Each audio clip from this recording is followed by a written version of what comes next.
सोनू सूद पर 20 करोड़ की टैक्स चोरी का जो आरोप लगा है, उसके बाद जो है अब सोनू ने पहली बार इस पर चुप्पी तोड़ते हुए अपना स्टेटमेंट जो है शेयर किया। क्या कहना है सोनू सूद का, मैं हिना कुमावत फिल्म विंडो पे आपको बताऊंगी।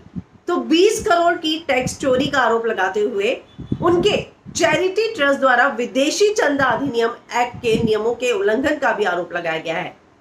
इन आरोपों के बाद सोनू ने आज पहला जो है अपना स्टेटमेंट इशू किया है और उन्होंने कहा है कि आपको हमेशा अपने हिस्से की सच्चाई बताने की जरूरत नहीं पड़ती, समय आपको सब कुछ बता देता है। तो सोनू ने अपने पोस्ट में लिखा, उसे देखकर टैक्स चोरी से जोड़कर देखा जा रहा है और जो स्टेटमेंट उन्होंने इशू की है उसमें उन्होंने ये साफ साफ कहा है कि कैसे जो है वो जितना पैसा इकट्ठा किया गया है उसको अभी भी इंतजार कर रहे हैं कि कहाँ जो है लोगों की मदद की जाए। सोनू लिखते हैं, मैं पूरी ईमानदारी से देश के लोगों की मदद कर रहा हूँ। मेरा फाउंडेशन लोगों की जिंदगियां बचाने और जरूरतमंदों की मदद करने को तत्पर रहता है।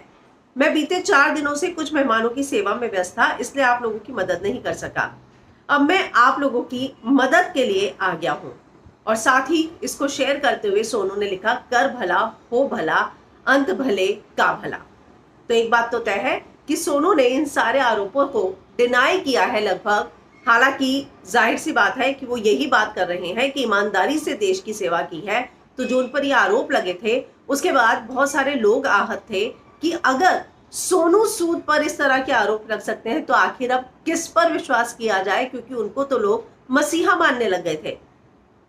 तो इनकम टैक्स डिपार्टमेंट के मुताबिक सोनू सूद को फिल्म इंडस्ट्री से जो पैसा मिला था उसमें से काफी पैसा उन्होंने अपनी इनकम ना दिखाकर कई फर्जी कंपनियों के जरिए ओवर अनसिक्योर्ड लोन दिखाया हुआ है। विभाग का यह भी दावा है कि अब तक की जांच के दौरान 20 ऐसी कंपनियों का पता चला है जिनसे सोनू द्वारा अनसिक्योर्ड लोन दिखाया गया, जबकि ये पैसा उनकी अपनी कमाई का था। लेकिन अब इन सारी चीजों पर सोनू ने अपना स्टेटमेंट इशू किया है और इन सब चीजों को डिनाई किया है।